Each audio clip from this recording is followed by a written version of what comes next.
কালাগাঙ্গের পার পঞ্চায়েতের অচলাবস্থা ঘিরে উত্তেজনা, সিপিআইএম এর ঘেরাও কর্মসূচি।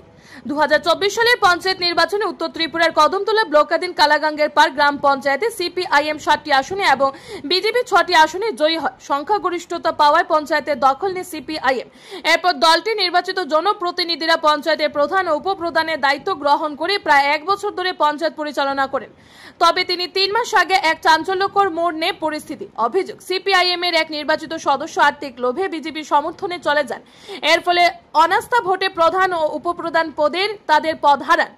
পঞ্চায়েত আইন অনুযায়ী দল থেকে সদস্যের বিরুদ্ধে হুইপ জারি করে তার সদস্যপদ বাতিল করা হয়। এরপর 16 জুন পুনরায় পঞ্চায়েত অফিসে প্রধান ও উপপ্রধান নির্বাচনের প্রক্রিয়া সম্পন্ন হয়। নতুন করে সিপিআইএম এর পক্ষ থেকে মমতা বেগমকে প্রধান এবং আব্দুল বাসিদকে উপপ্রধান হিসেবে নির্বাচিত করা হয়। একই দিনে তাদের শপথ গ্রহণ সম্পন্ন হয়, কিন্তু শপথ গ্রহণের প্রায় 20 দিন পার হলো তারা কার্যত কোনো প্রশাসনিক দায়িত্ব পালন করতে পারছেন না। ফলে প্রায় 3 মাস ধরে পঞ্চায়েতের সকল কাজকর্ম অচল অবস্থায় রয়েছে। এদিকে রেগা প্রকল্প বন্ধ, ফ্যামিলি কপি ট্রান্সফার সহ নানান পরিষেবা থেকে বঞ্চিত হচ্ছেন সাধারণ মানুষ। অভিযোগ, কদমতলা মণ্ডলের পক্ষ থেকে প্রধান ও উপপ্রধানের নির্বাচনের বৈধতা নিয়ে ডিস্ট্রিক্ট পঞ্চায়েত অফিসে একটি লিখিত আবেদন জমা দেওয়া হয়েছে। তবে জেলা প্রশাসন, ডিস্ট্রিক্ট পঞ্চায়েত অফিসার এবং ব্লক স্তরে তদন্ত শেষে নবনির্বাচিত প্রধান ও উপপ্রধানকে সনদ প্রদান করা হয়। তবুও প্রায় 1.5 মাস পার হয়ে গেলেও তারা দায়িত্ব গ্রহণ করতে পারছে না। এই পরিস্থিতির প্রেক্ষিতে সিপিআইএম এর ধর্মনগর মহকুমা কমিটির সিদ্ধান্ত অনুযায়ী কদমতলা ব্লকের ভিডিও সঞ্জীব দেবনাথকে ঘেরাও করে প্রশাসনিক কাজে বাধা সৃষ্টি করা হয়।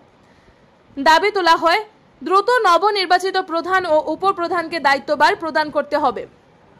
ঘটনাস্থলে ভিডিও সঞ্জীব দেবনাথ জানান, ডিস্ট্রিক্ট পঞ্চায়েত অফিসার আজই আসবেন এবং সমস্যার সমাধান হবে বলে আশ্বাস দেন। তবে সমস্যার সমাধান না হলে সিপিআইএম দলের পক্ষ থেকে আগামী দিনে বৃহত্তর গণতান্ত্রিক আন্দোলন গড়ে তোলার হুঁশিয়ারি দেওয়া হয়েছে। এদিনের ঘেরাও কর্মসূচিতে উপস্থিত ছিলেন কদমতলা কুর্তি বিধানসভার সিপিআইএম বিধায়ক ইসলাম উদ্দিন, ধর্মনগর মহকুমা সম্পাদক রতন রায়, মহকুমা মণ্ডলীর সদস্য জহুরুল হক সহ অন্যান্য নেতৃত্বরা। ব্যুরো রিপোর্ট, আর.ই. ধর্মনগর। এটা হচ্ছে আমরা সিপিআইএম ধর্মনগর মহকুমা কমিটির পক্ষ থেকে আমরা সিদ্ধান্ত নিছি, কালাগাঙ্গের পরে এটা গ্রাম পঞ্চায়েত। আপনারা সবাই অবগত আছেন, বিশেষ করে মিডিয়ার বন্ধুরা, এই রাজ্যের ইলেকট্রনিক্স মিডিয়া, প্রিন্ট মিডিয়া সবাই জানেন।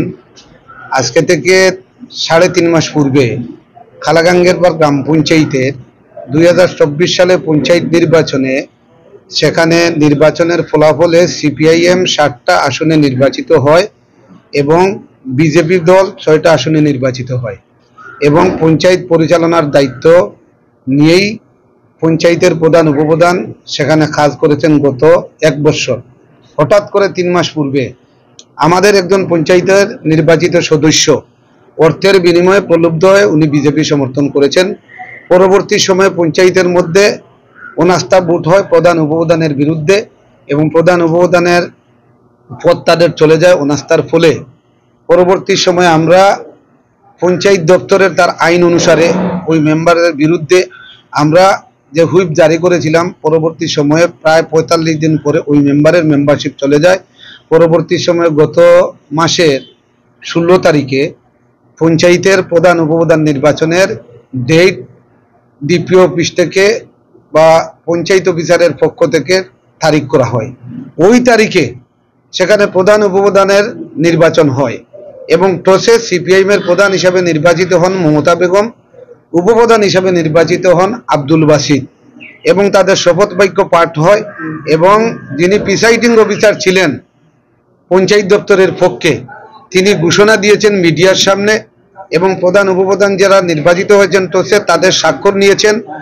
পরবর্তী সময়ে আমরা যেটা লক্ষ্য করলাম, প্রায় 20 থেকে 25 দিন আমাদের পঞ্চায়েতের প্রধান উপপ্রধানরা কাজ করতে পারছেন না। হঠাৎ করে আমরা শুনলাম যে প্রধান উপপ্রধানের বিরুদ্ধে ওই ডিস্ট্রিক্ট অফিসে, ডিপিও অফিসে একটা অভিযোগ দায়ের করেছেন বিজেপির মণ্ডলের তরফ থেকে যে এই নির্বাচন সঠিক হয়নি। তো আমরা বলেছিলাম, ডিএম সাহেবের সঙ্গেও আমরা দেখা করেছি, যিনি ডিপিও সাহেব, ওনার সঙ্গে আমাদের কথা হয়েছে। উনি বলেছেন সমস্ত অভিযোগ অফিসিয়ালি, যে সমস্ত ভিডিও ফুটেজ, অন্যান্য কাগজপত্র যারা অফিসার নিযুক্ত ছিল ওই নির্বাচনে তাদের বক্তব্য শুনেছেন, ভিডিও ফুটেজ দেখেছেন, দেখে যথারীতি যেই নির্বাচন সঠিক হয়েছে বলে প্রধান উপপ্রধানের তাদের সার্টিফিকেট ডিপিও অফিস থেকে দেওয়া হয়েছে। আজকে প্রায় 1 মাস 1.5 মাস চলছে। এই 1.5 মাসের মধ্যেই পঞ্চায়েত দপ্তরের আইন অনুসারে ডিপিও সাহেব থেকে, যিনি ডিপিও পঞ্চায়েত ডিস্ট্রিক্ট অফিসার, তার তরফ থেকে বিডিও সাহেবকে একটা চিঠি দিয়ে নির্দেশ দিতে হয় যে পঞ্চায়েতের কাজ শুরু করো, এবং পঞ্চায়েত দপ্তর থেকে একটা গেজেট নোটিফিকেশন আমাদের বিডিও সাহেবের কাছে আসার কথা। কিন্তু আজকে 1.5 থেকে 2 মাস হয়ে গেল, এখন পর্যন্ত দপ্তরের পক্ষ থেকে, ডিপিও অফিস থেকে এখন পর্যন্ত পঞ্চায়েতের প্রধান উপপ্রধানের যে দায়িত্বভার, তাদের কাজ করার সুযোগ দেওয়া হচ্ছে না। আমরা এই বিষয়টা আমাদের রাজ্যের পঞ্চায়েত দপ্তরের ডিরেক্টর, জয়েন্ট ডিরেক্টর, সেক্রেটারি সবাই সঙ্গে আমি সহ আমাদের নেতৃত্বরা কথা বলেছেন। তারা বলেছেন যে এটা বিডিও সাহেবের ব্যাপার, এটা ডিপিও সাহেবের ব্যাপার। তো আমরা যথারীতি আজকে আমাদের পার্টির মহকুমা কমিটির সিদ্ধান্ত অনুসারে আমরা বিডিও অফিসে বিডিও সাহেবকে বলে আমরা ওনার অফিসে এসেছি যে আমাদের প্রধান উপপ্রধানের কাজের দায়িত্ব দিতে হবে, না হলে আমরা আপনাকে ঘেরাও করে রাখবো, আমরা কোনো কাজ, প্রশাসনিক কোনো কাজ আপনাকে করতে দেব না। তো বিডিও সাহেব বলেছেন, ডিপিও সাহেবের সঙ্গে যোগাযোগ হয়েছে, উনি বলেছেন উনি আসতেছেন এবং আজকের মধ্যে এই সমস্যাটা সমাধান করবেন। তো আমাদের এই জায়গাতে একটা বক্তব্য, এই রাজ্যে প্রায় 550-এর উপরে পঞ্চায়েত রয়েছে।